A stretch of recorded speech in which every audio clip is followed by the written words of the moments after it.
Mhm. So I'm so happy that we could all get together today. I'm going to share some things with you, um, so you kind of know the space that I'm in and some things that are going on for me. So I've had about 6 months now of um, of first days and then um, weeks and now into months of extreme weariness, lethargy, and I'm uh, having all kinds of tests, uh, medical tests to see what's going on. But one of the ways that it manifests is that I get I can be in the middle of a sentence and completely lose track of where I am or what I'm talking about or trying to find a word. And so if that happens today, just please just be with me. Give what I've learned is if I just give myself space and patience, either the word comes or the thought comes, or we move on to something else. So just I invite you to go with me where we go. Uh, Today, I wrote to you earlier to say that I wanted to talk about actualizing the fundamental point. Actualizing the fundamental point. Look into what that is. I'd like to tell you about Ihe Dogen. Ihe Dogen was a Zen teacher who lived in Japan in the 13th century. And he was the founder of Soto Zen, one of our sister traditions of Zen, the founder of Soto Zen, and he actually revolutionized Zen practice in Japan. He was one of a couple of people that really um, brought to fruition a practice of Zen that is very familiar to us in the mindfulness tradition. And I tend to think of him as like the Thich Nhat Hanh of his time in terms of the scope of his teaching. Um, he was a really prolific writer also who left behind a fairly wide uh, uh, uh, and deep um, collection of his writings that have really been profoundly influenced the way we approach Zen in the West, and certainly in Japan in the East. So one of the things that actually I can I show you a picture? Well, actually, I don't know if this picture popped up. Let me check and see. Yeah, it did. Okay, I'm going to show you this. So Glenn and I,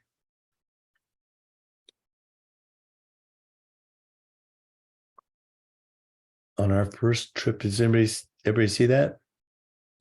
Glenn and I visited Dogen's temple in Japan on our first trip to Japan back in like 2003, maybe. Uh, to ask Glenn to send me this picture and goes, "Who are those guys? Who are those young guys?" And so it was just such a privilege to get to actually go and practice at Dogen's temple there in Japan, kind of in central Japan. And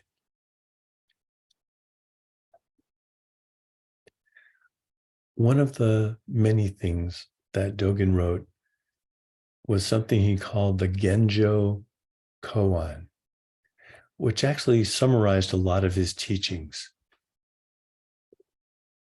That word Genjo Koan is translated by one of my teachers, Kaz Tanahashi, who is a sensei teacher at San Francisco Zen Center. He is the person who translated Genjo Koan is actualizing the fundamental point.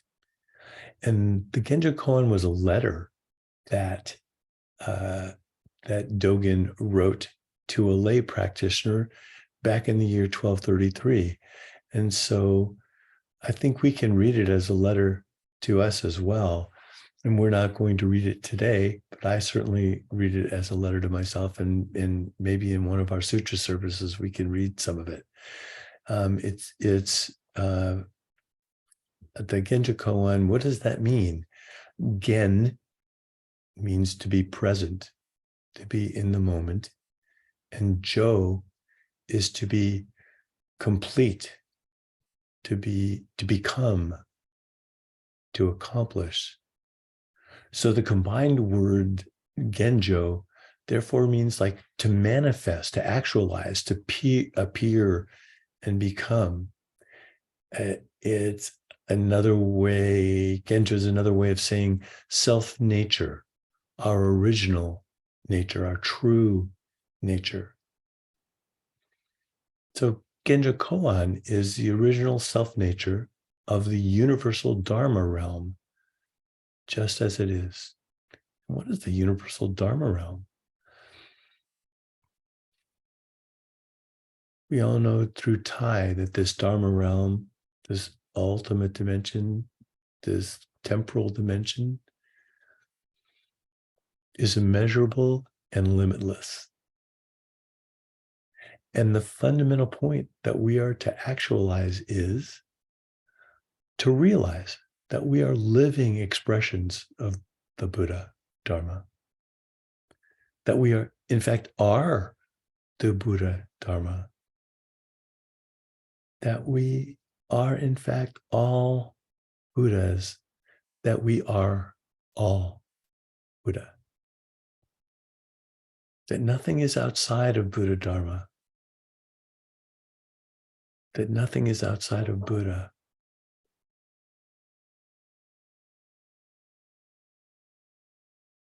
We all know that Buddha means one who is awakened, the awakened one.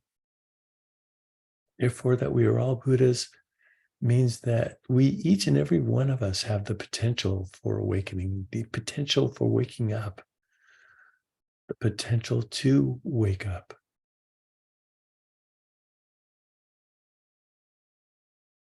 People, human beings, seem to be the only manifestation of the universe that we know of that is unaware of our birthright of awakening. We can be unaware of this amazing birthright. We're the only manifestation of the universe that we know that can consciously self-realize that birthright and choose to live in accordance with it. We can choose to live in accordance with this birthright of awakening. And that's amazing. That's at once mysterious and magnificent. So how do we connect with and actualize that birthright of Buddhahood? And we spend a lot of time talking about the importance of practice, about how to live ethical lives through the Eightfold Path and through the 5 precepts and the 5 mindfulness trainings and 14 mindfulness trainings. And how do we actualize this fundamental point of our Buddhahood? How do we actualize our Buddha nature? By waking up to it. And we wake up to it through practice. What is practice? You know, when I met my teacher, I came to practice back in 1991 and met Thai in 1995 and took the 5 wonderful precepts at the time, the 5 mindfulness trainings. And And then I I didn't have a sangha. I was living in Southern California. I didn't have a sangha. I was practicing by myself until I moved to Seattle and joined the mindfulness community of Puget Sound, and met my teacher Eileen Kira back in the year 2000. And so I'd already been practicing 10 years, and I um I'd read all of Ty's books that I could get my hands on. I'd rented back then. There were places you could rent the audio tapes of Ty's bookstores. There were bookstores where you could rent audio tapes of Ty's retreats. And the first retreat I rented and listened to tape after tape, 16 tapes as I recall, was present moment, wonderful moment. So I had all those teachings of different meditations to do, breathing in, breathing out.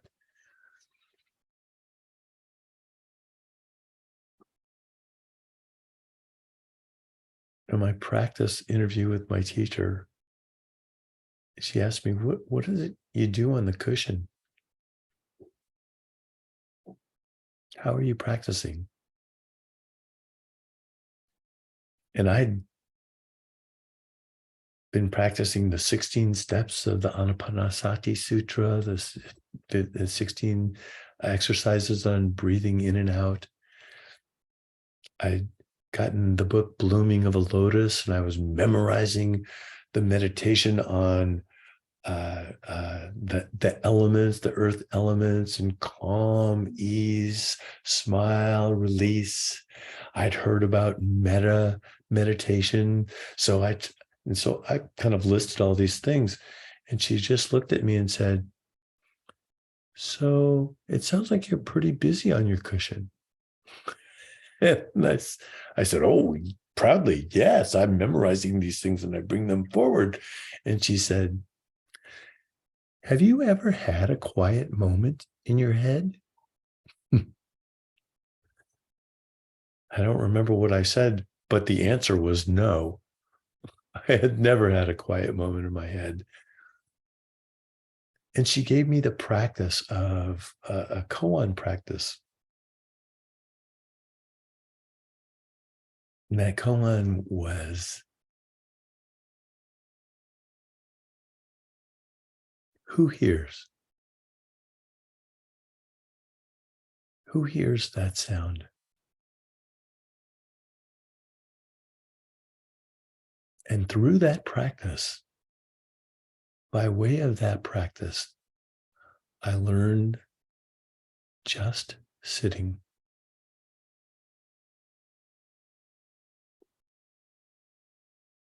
Just sitting. So, what is Zen meditation practice? It's an exercise that we do to wake up. And Dogen, remember him, Dogen taught that practice itself is realization. It is awakening. That practice and awakening are not separate.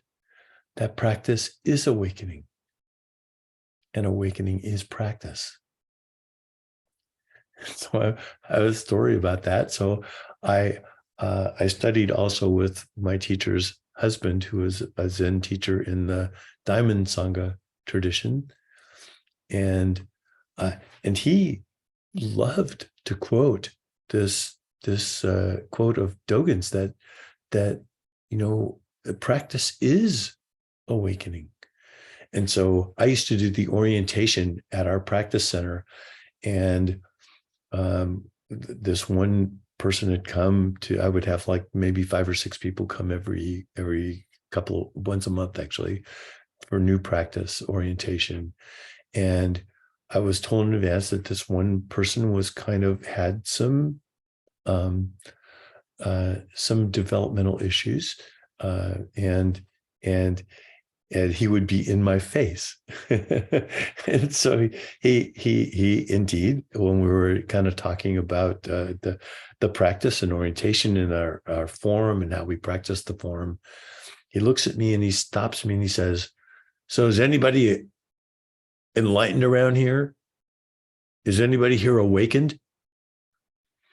And another person, I sat there for a moment, and another person said, well, Thich Nhat Hanh is certainly an awakened being.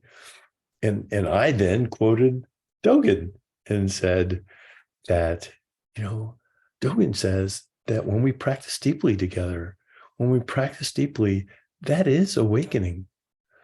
And so he then came and sat with us that day for practice. And it happened to be a day that our teacher was there, and she gave a talk. And after the talk, he went up and was talking to her.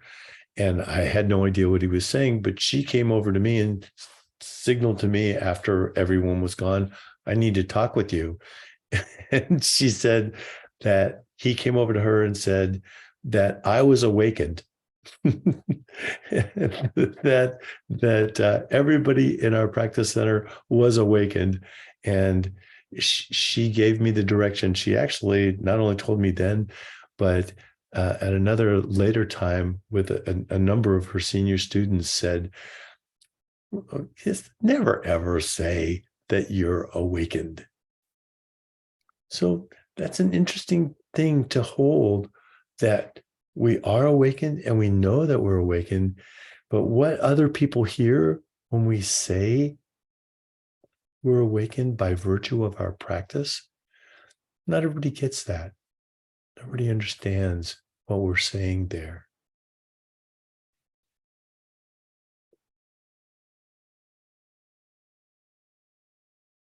The quality of the time we spend on our cushions or in our chair is really important.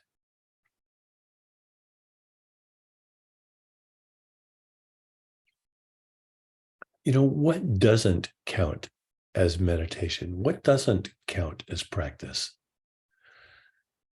Just sitting there thinking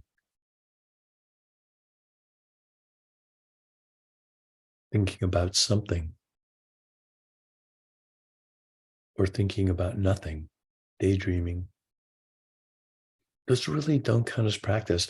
When at the beginning of a retreat, my teacher used to always say, we're starting 7 days of retreat.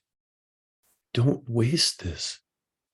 If you're going to be sitting here, and we would sit for about 5 or 6 hours each day throughout the day, and she would say, you're sitting here, don't waste this time by letting your mind just go where it will, thinking about this or that.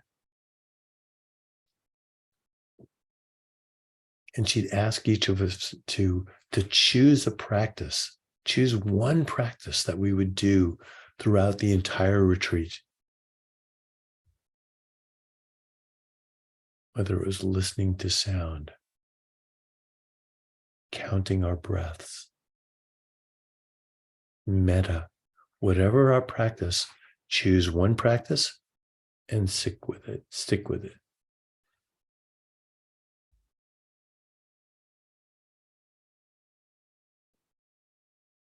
We don't waste the time on the cushion. And how do we do that? Well, first of all, we ask ourselves, why do we sit in meditation? Yes, we sit to wake up. At the core of it, our meditation practice is about returning again and again to this present moment, returning from distraction, returning from dispersion, bringing ourselves back again and again and again. And what is that training us to do?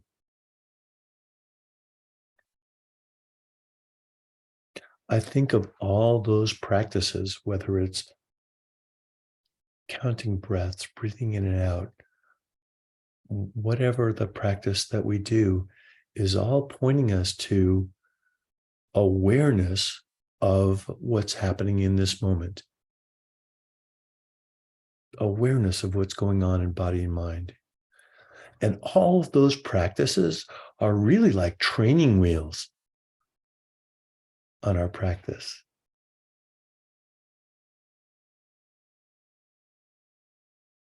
They lead us to become aware. They lead us to become aware that we are aware. We're aware of what we're counting. We're aware of what metta we're offering, loving kindness we're offering to another person or to ourselves. We're aware of the elements of our bodies, the elements of the world around us, earth, fire,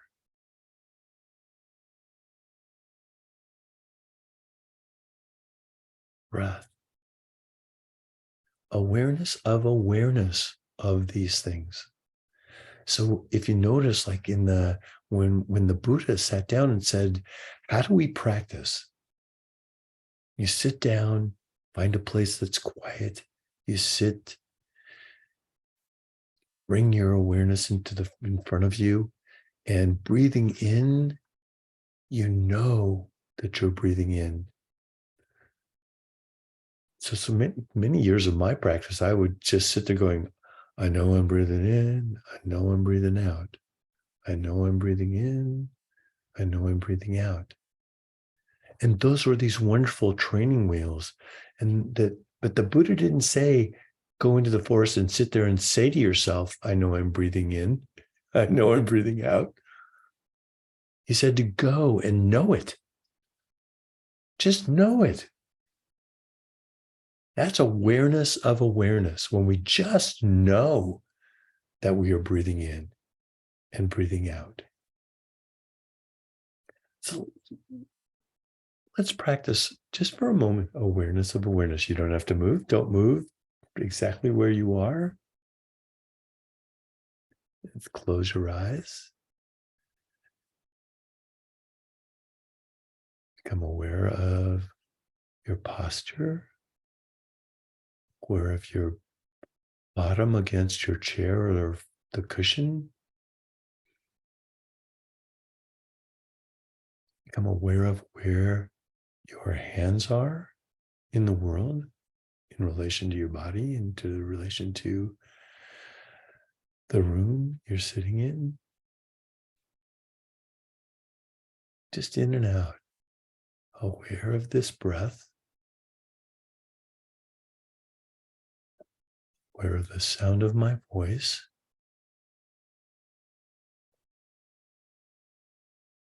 aware of the room that you're sitting in.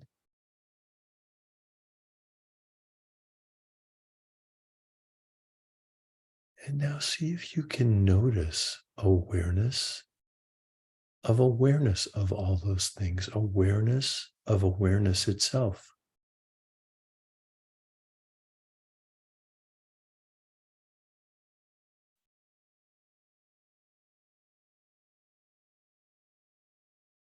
Awareness that awareness is happening here, right now, right here.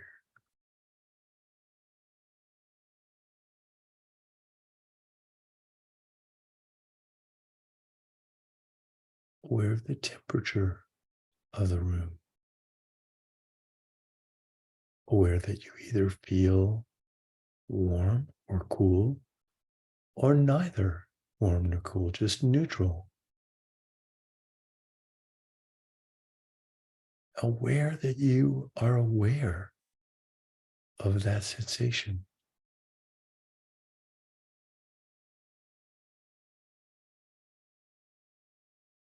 And now just awareness of awareness itself.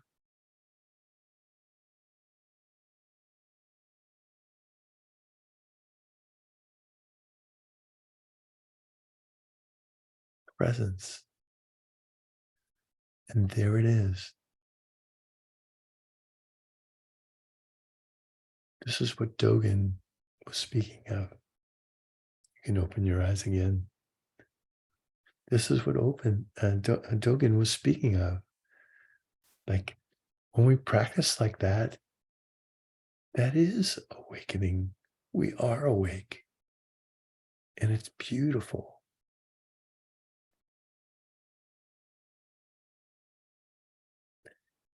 When we practice metta, we practice to increase loving kindness toward ourselves and others. When we calm body and mind, we still and relax our body and our mind. And when counting our breaths, like the first practice I did on my own was counting my breaths, and I didn't have a teacher to give me another practice. So I practiced for over 3 years, just counting my breathing. 1, 2,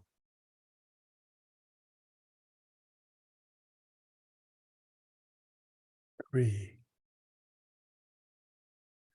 And the point was not to just get very good at counting to 10. The point there was to learn attentiveness, focus, and concentration. And that's what we're doing with each of our practices. Whatever practice we do, that's what we're doing. The time on our cushion is just as important as the time off the cushion that we devote to Sangha activities, to Dharma study, to memorization, to internalizing and actualizing the mindfulness trainings. There are 3 legs to the stool of our practice: sila, samadhi, and prajna. And sila is morality or virtue, the internalizing of the precepts and the mindfulness trainings, the internalizing of the Dharma with our morality. Samadhi is the single pointedness of mind. Samadhi is the result of concentration and focus and aspiration and intention and right effort, the just doing it, doing the practice.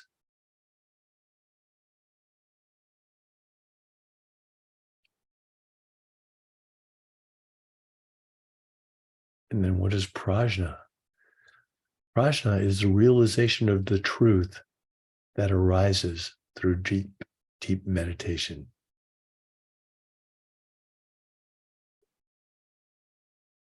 Think about that. Prajna, wisdom or insight. That's the realization of the truth that arises through this deep meditation to giving ourselves to samadhi.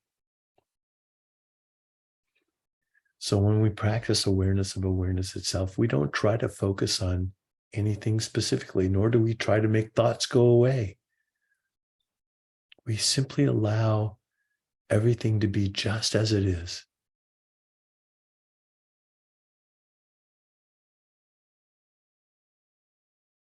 And with awareness of awareness, things just as they are. Suzuki Roshi would say, it's things as it is. Things as it is. Thoughts come, thoughts go, and we simply watch them, keeping our awareness on them, not getting carried away by them or with them. And that takes a lot of energy and persistence to sit in awareness of awareness. And that's why we practice these other practices, so that we learn to come back to this breath, to this sensation, to this awareness of pleasant feeling, unpleasant feeling, neutral feeling.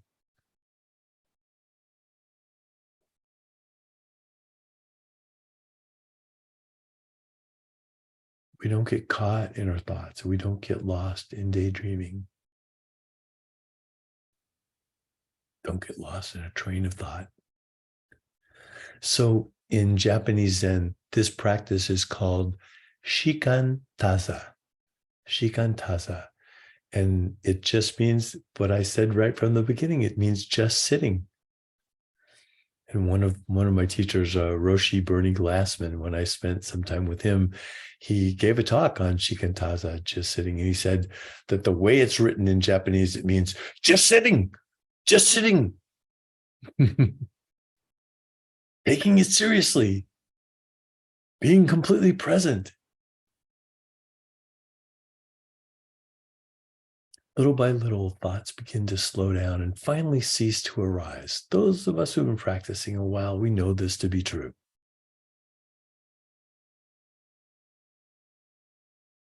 When Dogen was asked, what should I do in the cushion? He said, think not thinking. Think not thinking.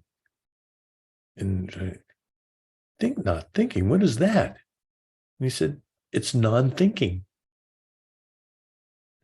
Non-thinking is just what we've been talking about. Awareness of awareness.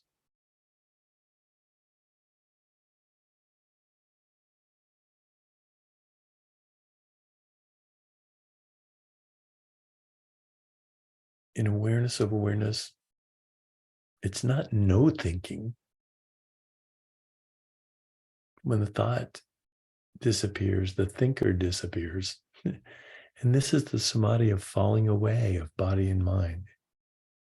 And that's the infamous other shore that the sutras and Thai teach us about.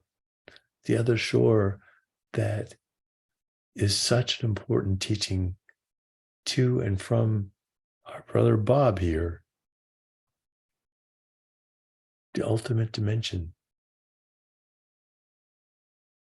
Meditation, that is awareness of awareness itself, eventually leads to this state of meditative consciousness and absorption that we call samadhi. Samadhi is the last of the 8 elements of the Noble Eightfold Path. It refers to the arising of an investigative and luminous mind that is equanimous and mindful. What's an investigative mind? It's one that is curious. We're curious about this experience in this moment.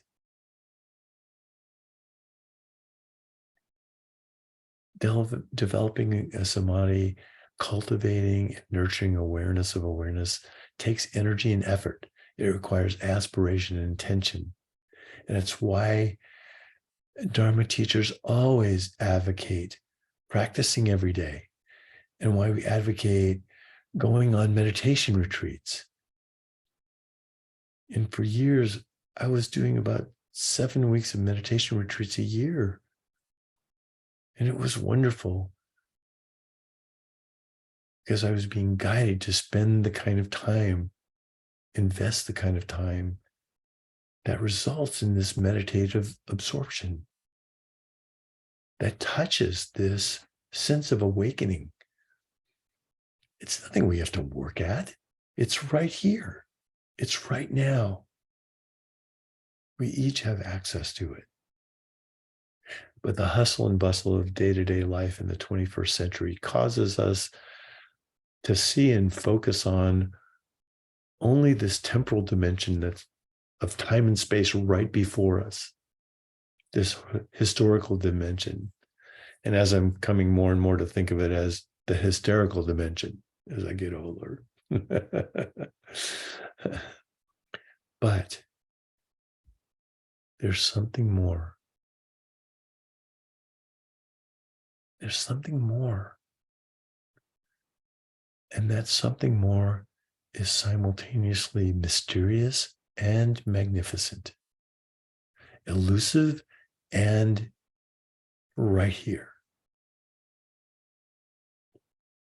That something more is beyond and before space and time.